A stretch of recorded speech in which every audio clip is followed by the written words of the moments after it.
Hello everyone, welcome to channel learn with ease. आज का topic है dissolution of a partnership firm, जिसमें हम सॉल्व करेंगे question number 6 chapter 5 D K Goyal की बुक से class 12 accounts. Online sessions, online classes के लिए आप मुझे इस नंबर पर व्हाट्सएप कर सकते हो अपना नाम और क्लास।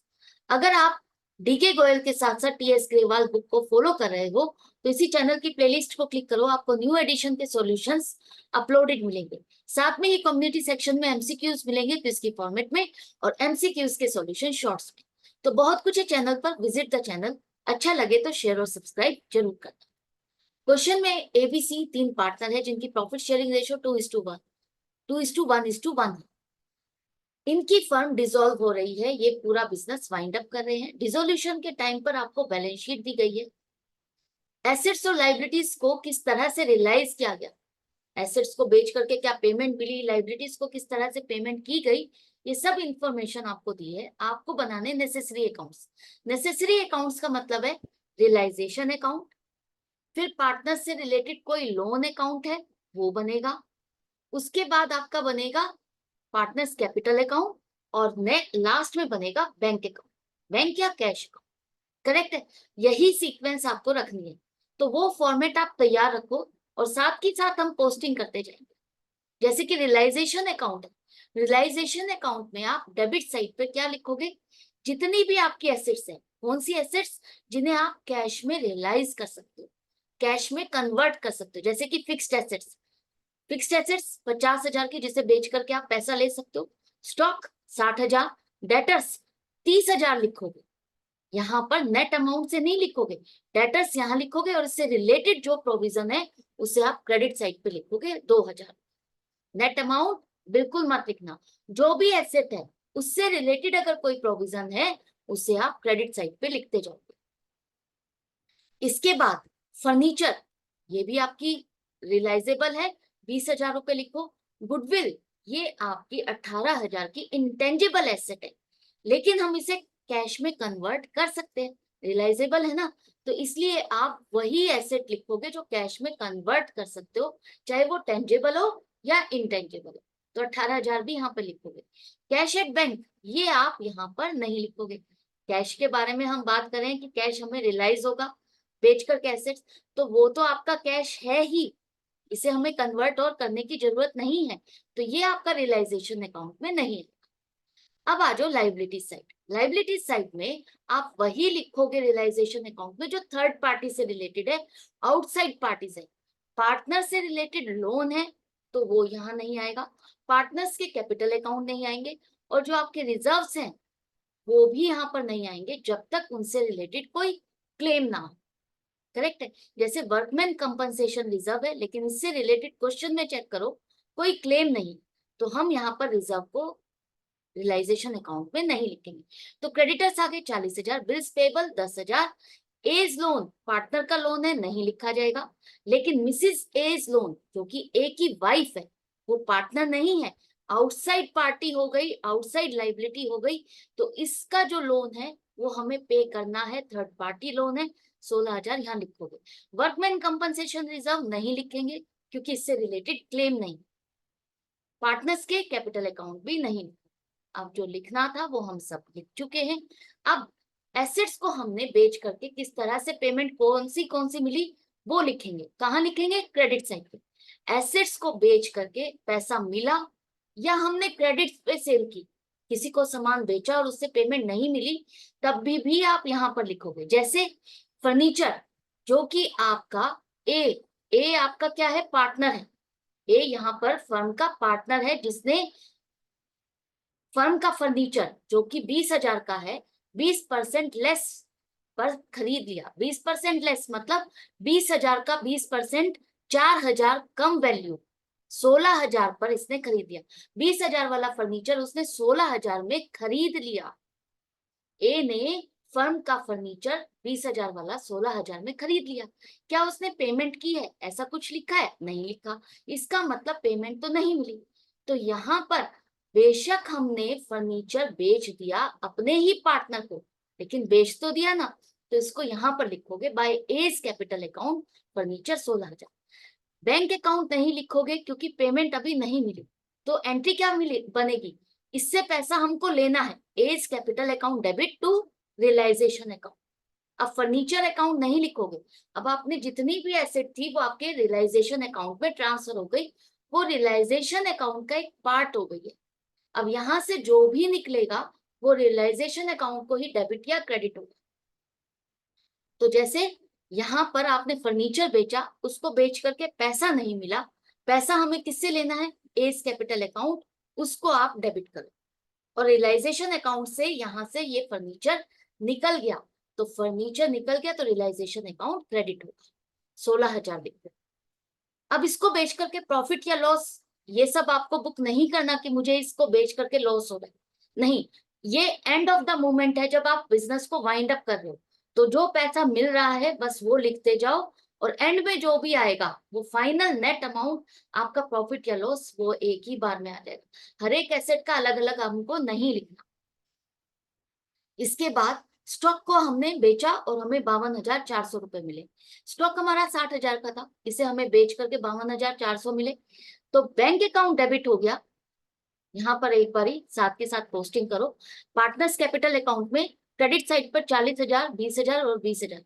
ए से पैसा अभी हमें लेना है, फर्नीचर को दिया है हमने, तो फर्नीचर के लिए पैसा लेना है, तो डेबिट साइड पर 16,000 साथ के साथ पोस्टिंग करनी है ताकि कोई चीज मिस ना हो। अब हमने स्टॉक बेचा तो बैंक अकाउंट डेबिट, रियलाइज्ड लिखा है, इसका मतलब पेमेंट मिल गई, तो bank account debit to realisation account 52,400 रुपए।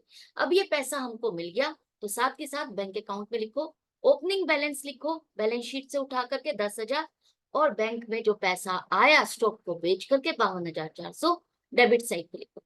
याद है ना, कैश बुक बैंक अकाउंट, जहां पर डेबिट साइड पर जो भी पेमेंट मिलती है, जो पैसा हमें मिलता है वो लिखते हैं, और अगर हम पेमेंट करते हैं तो वो क्रेडिट साइड पे।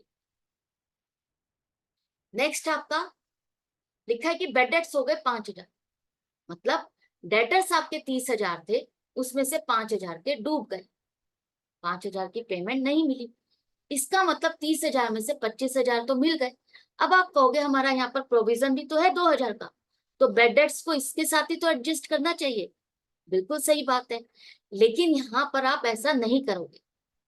एक तरह से यहाँ पर देखो, अगर हम 30,000 लिख रहे हैं, यहाँ पर 30,000 की जगह हमें 25,000 रुपए मिल रहे हैं, 25,000 रुपए मिल रहे हैं, जितने पैसे मिल रहे हैं वही लिखोगे।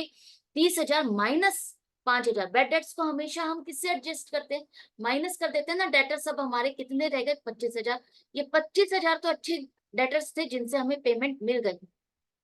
अब देखो, आपका ऑटोमेटिकली आपका जो नेट है, लॉस जो है 5,000 का आपने नहीं पेमेंट रिसीव की, ठीक है, 5,000 में से 2,000 आपने प्रोविजन बनाया हुआ था, इसे आपने क्रेडिट साइड पे लिखा है ना, तो एक तरह से 3,000 का ही लॉस आपका नेट इम्पैक्ट अपने आप से आ जाएगा end of the account. Correct है, यहाँ पर आपने 30,000 लिखा, 25,000 यहाँ आपको पेमेंट मिल गई, 2,000 ऑलरेडी आप खर्चा डाल चुके हो, तो बाकी 3,000 का लॉस ही, और यहाँ पर जब आपका नेट आएगा तो वहां पर शो हो जाएगा। तो आपको घबराना नहीं है कि यहाँ डेटर्स थे, प्रोविजन थे, हमने तो उसको एडजस्ट ही नहीं किया, नहीं, कोई बात नहीं, बस आप लिखते जाओ। 30,000 के मेरे डेटर्स है, प्रोविजन आप लिख चुके हो। अब फाइनली अगर पैसा डूब गया तो वो आपको डेटर्स में से देखना है कि डेटर्स मेरे 30,000 थे, 5,000 अगर यहाँ डूब गए हैं तो बाकी 25,000 मुझे मिल गए। पैसा कितना मिला, 25,000, तो bank account debit to realisation account, और यहाँ पर 25,000। क्लियर है। नेक्स्ट, अब आपका यहाँ पर देखो कि कौन कौन सी एसेट्स थी, कौन कौन सी कवर हो गई, आपको ये जरूर से चेक करना है। यहाँ पर आपका स्टॉक कवर हो गया, डेटर्स कवर हो गए, फर्नीचर कवर हो गया, ये 3 कवर हो गई। बाकी फिक्स्ड एसेट से रिलेटेड कोई इंफॉर्मेशन नहीं है, गुडविल से रिलेटेड भी कोई इंफॉर्मेशन नहीं। तो उन केस में क्या करना है, उन दोनों के लिए आपको क्या करना है, तो सीबीएसई की नई गाइडलाइन आई है, उसके अकॉर्डिंग अगर कोई भी एसेट है जिसकी रियलाइजेशन से रिलेटेड कोई भी इंफॉर्मेशन क्वेश्चन में नहीं दी, तो आप उसको यही मान के चलोगे जो उसकी बुक वैल्यू है उसी पर ही हमने उसको बेचा और उतनी पेमेंट हमको मिल गई। मतलब ये 50,000 का फिक्स्ड एसेट हमने बेचा और हमें 50,000 रुपए मिल गए, हमें इसमें कोई कम पैसा या ज्यादा पैसा नहीं मिला। वही इंफॉर्मेशन यहाँ पर लिखी गई है जिसमें चेंज है। इसका मतलब क्या है, वही इंफॉर्मेशन लिखी गई है जिसमें चेंजेस आए। जिसके बारे में कोई चेंज नहीं है, इसका मतलब उसे हमने बुक वैल्यू पर बेचा और उतना पैसा हमें मिल गया। करेक्ट है। लास्ट ईयर तक ये था जिसके बारे में कोई इंफॉर्मेशन नहीं होती थी तो हम उसको जीरो वैल्यू मानते थे कि हमें उस पर बेच करके कोई भी पैसा नहीं मिला, हमें वो पूरा का पूरा लॉस हुआ। लेकिन सीबीएसई की नई गाइडलाइन के अकॉर्डिंग अब आपको जिस एसेट के बारे में कोई भी इंफॉर्मेशन नहीं दी तो आपको वो पूरी की पूरी रियलाइज्ड मान दी है कि उसे हमने बुक वैल्यू पर बेचा और इतना पैसा मिला। ये हम बात कर रहे हैं टेंजेबल एसेट्स के बारे में जिन्हें हम टच कर सकते हैं, जैसे fixed asset, stock, debtors, furniture. लेकिन अगर बात होती है इंटेंजिबल एसेट जैसे कि गुडविल 18,000, इसके बारे में भी कुछ भी नहीं लिखा क्वेश्चन में, तो इस केस में अगर इंटेंजिबल एसेट है, इंटेंजिबल एसेट के बारे में कोई भी इंफॉर्मेशन नहीं है, तब आप उसकी जीरो वैल्यू ही लेके चलोगे कि हमें इसे बेच करके इससे रिलेटेड कोई भी फायदा नहीं हुआ, हमें इसे बेच करके कोई भी पैसा नहीं मिला, ये पूरा का पूरा हमारा लॉस है। तो टेंजिबल एसेट है और उसके बारे में कोई इंफॉर्मेशन नहीं दी तो आप यही मान के चलोगे कि उसकी बुक वैल्यू पर हमने उसको बेचा और उतना पैसा मिल गया। इंटेंजिबल एसेट है जैसे कि गुडविल, उसके बारे में कोई इंफॉर्मेशन नहीं है तो हम यही मान के चलेंगे कि इसको हमें बेच करके कोई भी पैसा नहीं मिला, जीरो वैल्यू है, इसका पूरा का पूरा ये लॉस है। ये बात क्लियर होगी। ये नई बात जो चेंज आया है इसको अच्छे से समझ लेना। अच्छा, ये हो गई आपकी सारी एसेट्स, सभी की सभी एसेट्स हमने कवर कर ली। जब भी क्वेश्चन करो डेफिनेटली आपको ये चेक करना है क्या आपकी सारी एसेट्स कवर हो गई, कोई ऐसे एसेट छूट तो नहीं गई है। अगर ऐसा कुछ हुआ तो आपका क्वेश्चन रॉन्ग हो जाएगा। इसके बाद अब आ जाओ लाइबिलिटी साइड।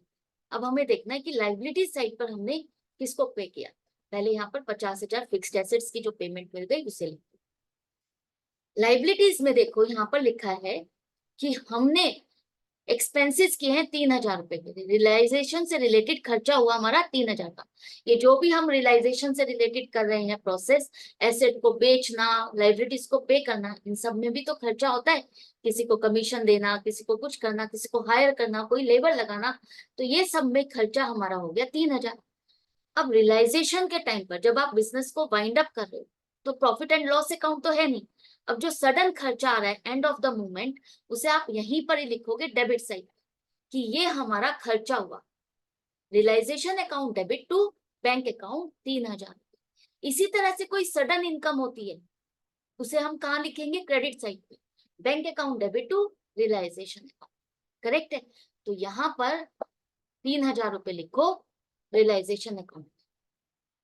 इसके बाद creditors were paid at a discount of 5%। यहाँ पर हमने क्रेडिटर्स को 5% डिस्काउंट पर पे कर दिया। मतलब क्रेडिटर्स को हमने पेमेंट की और हमें 5% का डिस्काउंट मिला। तो 40,000 के क्रेडिटर्स है, 40,000 के क्रेडिटर्स पर हमें 5% डिस्काउंट मिल रहा है। 5% कितना हुआ, 2,000। 40,000 की जगह हमने इनको कितनी पेमेंट की, 38,000 रुपए की। 40,000 वाले क्रेडिटर्स के लिए 38,000 की पेमेंट की, कम हो गई। 2,000 का आपको डिस्काउंट मिला। तो ये फायदा या नुकसान आपको रिकॉर्ड नहीं करना है यहाँ पर कि क्रेडिटर्स को पे करते हुए आपको फायदा हुआ, डिस्काउंट मिला, ये नहीं। जितनी फाइनली आप पेमेंट कर रहे हो बस वही लिखो, 38,000। करेक्ट है। इसके बाद यहाँ पर लिखा है कि 6400 रुपए, 6,400 का कोई ऐसा क्लेम आ रहा है जिसे फर्म को पे करना पड़ा। फर्म से कोई डैमेजेस हो गए, किसी का नुकसान हो गया, उसके लिए उसको पेमेंट करनी पड़ी, तो ये एक लाइबिलिटी आ गई, एक खर्चा आ गया जो suddenly end of the time आपको पे करना पड़ा। तो टू बैंक अकाउंट लिखो 6,400। यहाँ पर realisation account debit to bank account 6,400। अब ये तीन खर्चे आपने किए, कहाँ लिखोगे, बैंक अकाउंट में क्रेडिट साइड पे 3,000 एक्सपेंस, 38,000 क्रेडिटर और क्लेम ऑफ डैमेजेस 64। ये भी पेमेंट हो गई। और कुछ इंफॉर्मेशन है लाइबिलिटीज से रिलेटेड, नहीं, कोई और इंफॉर्मेशन नहीं है। लेकिन लाइबिलिटीज में आपको सब कुछ चेक करना है। प्रोविजन फॉर बैड डेट्स हम डिस्कस कर चुके, क्रेडिटर्स की पेमेंट हो चुकी, बिल्स पेबल, जो लाइबिलिटीज 10,000 रुपए की आपकी यहाँ पर नहीं दी कि आपने पेमेंट की है या नहीं, कोई इंफॉर्मेशन नहीं है, तो आपको ये पूरी की पूरी पेमेंट करनी है, मान के चलना है कि ये लाइबिलिटी पूरी की पूरी पे करी गई है। तो बिल्स पेबल 10,000 और मिसिस ए लोन, ये दोनों के दोनों थर्ड पार्टी है जिनके बारे में कुछ भी इंफॉर्मेशन नहीं है, लेकिन ये दोनों लाइबिलिटीज आपको पे करनी है। चाहे इंफॉर्मेशन नहीं है तो आप इसको फुल्ली पेड दिखाओगे। यहाँ पर बीपी और मिसिस ए लोन 26,000 की हमने पेमेंट की। तो क्या समझ में आया आपको? जिन लाइबिलिटीज से रिलेटेड इंफॉर्मेशन दी है वो तो हम उनके इंफॉर्मेशन के अकॉर्डिंग यहाँ लिख देंगे, और जो लाइबिलिटीज रह गई है जिनके अकॉर्डिंग, जिनके लिए इंफॉर्मेशन यहाँ नहीं दी, तो उनकी बुक वैल्यू जो है उसको ही हम दिखाएंगे कि उतने से हमने उनको पेमेंट कर दी। तो ये बहुत इंपॉर्टेंट पॉइंट है, एंड में आपको जरूर से चेक करना है कि कौन कौन सी लाइबिलिटीज आपने कवर कर ली और कौन सी रह गई। अगर कोई रह गई है तो उसकी पेमेंट आपको दिखानी है। तो अब ये 26,000 रुपए की पेमेंट यहाँ पर दिखाओ, बैंक अकाउंट में क्रेडिट साइड पे 26,000 रुपए पे कर दिया। अब ये सब कुछ आपने कर दिया, तो अब आपको था ना कि हमने प्रॉफिट या लॉस तो बुक ही नहीं किया, किसी एसेट को बेच करके प्रॉफिट हुआ, किसी को बेच करके लॉस हुआ। तो अब देखो, आपका जो भी एसेट को बेच करके पैसा मिला यहाँ पर, यहाँ आपने लिखा, और लाइबिलिटीज को पे करके जो भी आपने पेमेंट की वो आपने लिखी कहाँ पर, डेबिट साइड पे। अब जो भी बैलेंस आएगा वो आपका प्रॉफिट या लॉस होगा। क्रेडिट साइड का टोटल ज्यादा होगा तो प्रॉफिट होगा, डेबिट साइड का टोटल ज्यादा होगा तो लॉस होगा। तो यहाँ पर देखो क्या आ रहा है, आपका लॉस आ रहा है 40,000 का, मतलब डेबिट साइड का टोटल ज्यादा है, एसेट को बेच करके हमें कम पैसा मिला और लाइबिलिटीज को पेमेंट हमें ज्यादा करनी पड़ी, तो हमें लॉस हो रहा है 40,000 का। 40,000 का लॉस हम इनकी प्रॉफिट शेयरिंग रेशियो में बांटेंगे। अब ओल्ड या न्यू रेशियो तो कोई है ही नहीं, अब तीनों पार्टनर्स थे, तीनों ने ही डिसॉल्व कर दी एंड ऑफ द टाइम। तो ए बी सी तीनों के हिस्से 20,000 10,000 10,000 लॉस है, तो तीनों के अकाउंट हम डेबिट करेंगे और रियलाइजेशन अकाउंट आपका क्रेडिट होकर के क्लोज हो जाएगा। एंड में लिखो टोटल 2,51,400, ये रियलाइजेशन अकाउंट आपका बन गया। अब पार्टनर्स कैपिटल अकाउंट में लॉस है, तो इन तीनों के अकाउंट में आपको लिखना है, ट्रांसफर करना है।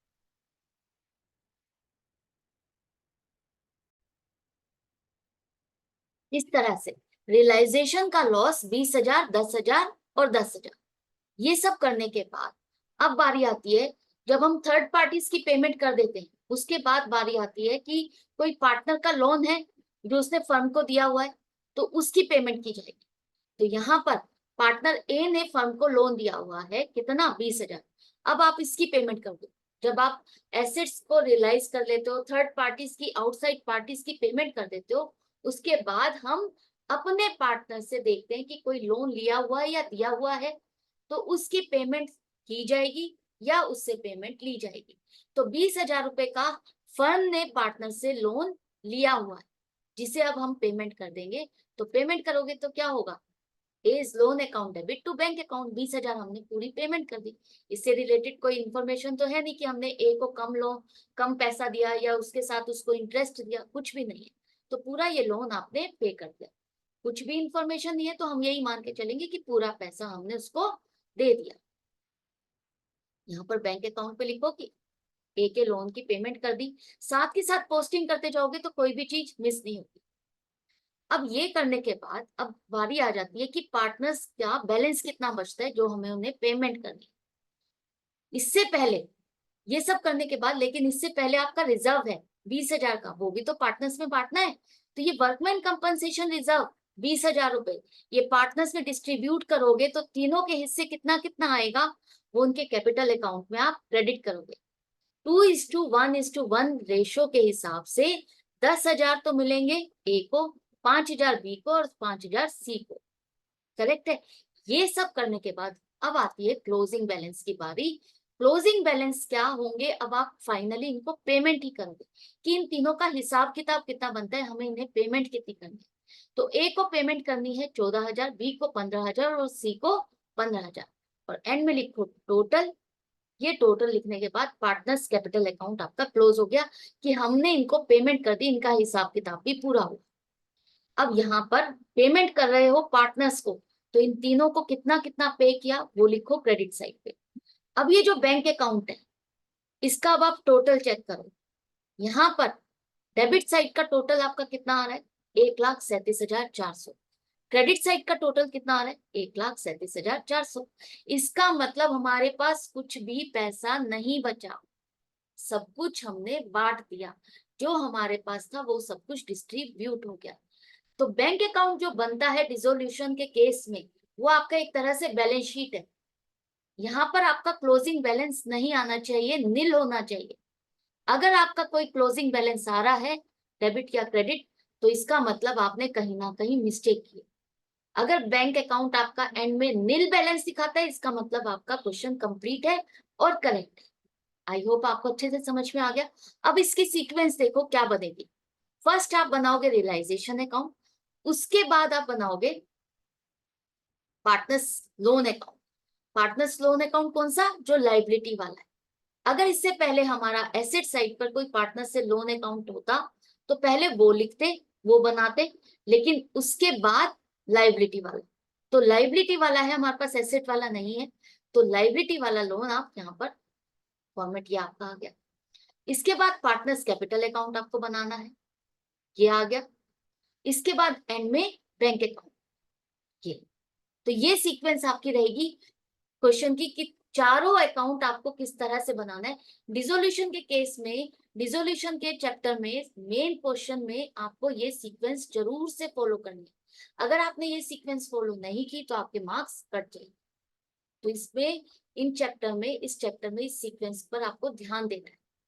तो आई होप आपको अच्छे से समझ में आ गया। तो मिलते हैं नेक्स्ट वीडियो में नेक्स्ट क्वेश्चन के साथ। डाउट या कंफ्यूजन है तो कमेंट सेक्शन में लिख करके पूछ सकते हो, अदरवाइज कनेक्टेड रहो मेरे साथ, अपने कॉन्सेप्ट्स क्लियर करते रहो। Goodbye and take care.